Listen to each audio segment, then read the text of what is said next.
আইপিএলে আসতে চলেছে নতুন নিয়ম।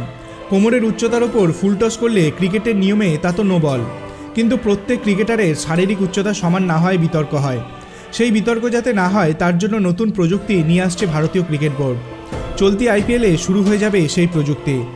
ভারতীয় ক্রিকেট বোর্ডের এক আধিকারিক জানিয়েছে, আইপিএলে প্রতিটি দলে প্রত্যেক ক্রিকেটারের কোমরের উচ্চতার মাপ নেওয়া হবে।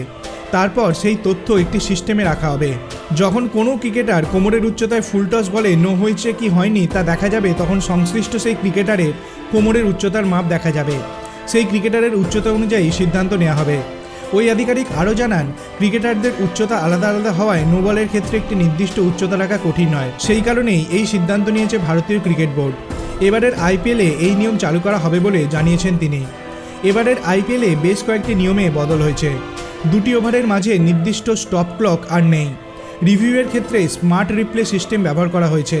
প্রতি ওভারে 2টি করে বাউন্সার দিতে পারবেন বোলাররা। এইসব নিয়মের সঙ্গে আরও একটি নিয়ম আনতে চলেছে ভারতীয় ক্রিকেট বোর্ড। আপনার কি মনে হয়, এতে কি আম্পায়ারের সিদ্ধান্ত নিতে আরও সুবিধা হবে? আপনার অভিমত আপনি কমেন্ট সেকশনে জানাতে পারেন। ভিডিওটি ভালো লাগলে লাইক করবেন, চ্যানেলটিকে সাবস্ক্রাইব করতে ভুলবেন না। ধন্যবাদ।